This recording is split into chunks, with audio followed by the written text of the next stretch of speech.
Welcome back to Carroll's Corner, brought to you by Flagship Cruises and Events. Coach, we have a wideout in your corner tonight. His name is Granfors. He plays for University City. Tell us what we're looking at, Coach. All right, so first thing we're going to look at is the value of height.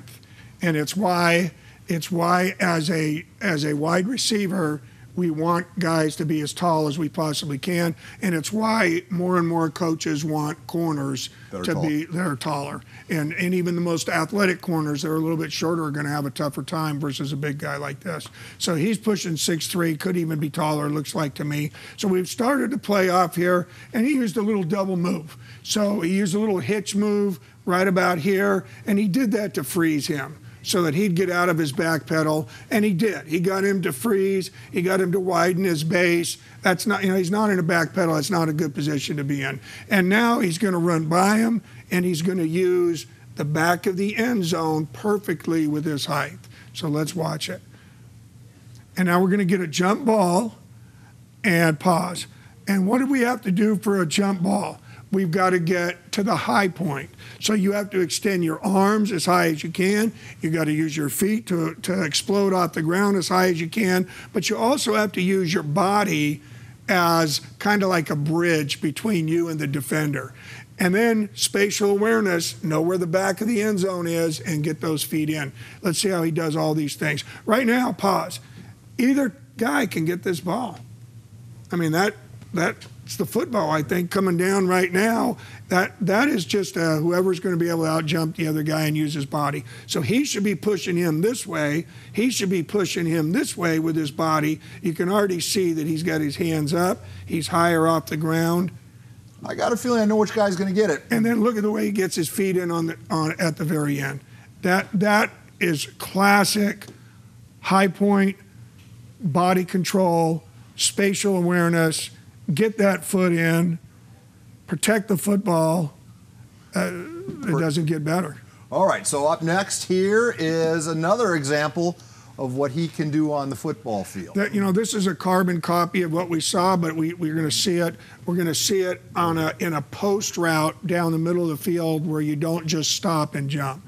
So we're going to lose him for a second, but it's going to be well worth it. So he's going to run a post, and let's pause.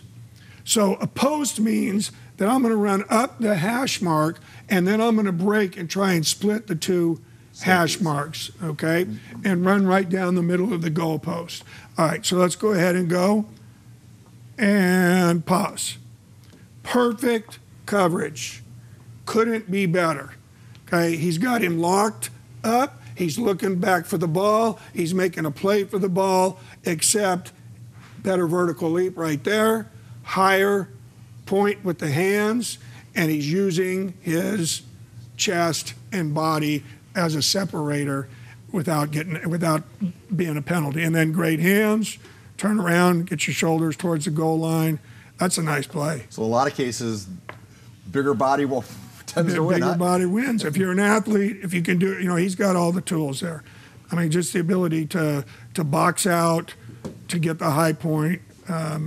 All right, we have one more example, Coach, of kind of sitting down in zone coverage, is it? Yeah, so you run routes differently versus some routes differently versus man-to-man and zone. Man-to-man, you want to run away from, or you want to use pressure, use your shoulder, use your arms to create separation. Zone is a little different. You want to find a hole and sit in it. He runs a great zone route right here, and let's kind of watch him as we see it. So go ahead and go, and pause. Zone. He kind of stuttered right here. Let him run by. He doesn't want to keep running, or he's going to run into him right here and wind up getting himself covered. So he finds that hole. Show your chest to the quarterback. Give him the best and easiest target. Make it an easy throw. He does that. Perfect. And now become a runner. Yak. Yards after the catch. You can be a great receiver, but you got to be able to do something with the ball after you catch it. He can. He just proved it right there. So there's a little intelligence factor for a receiver. Has to recognize the coverage and what's expected of him, right? And well coached. So again, he finds that hole. He sits in that hole. He makes himself a big target. quarterback really doesn't make a good throw, but he's such a big target, he's able to, and because he showed his chest, he's able to react to a ball that's thrown a little bit high and behind him. Casey Granfors in Carroll's Corner. We'll be back next week with another athlete. See you then.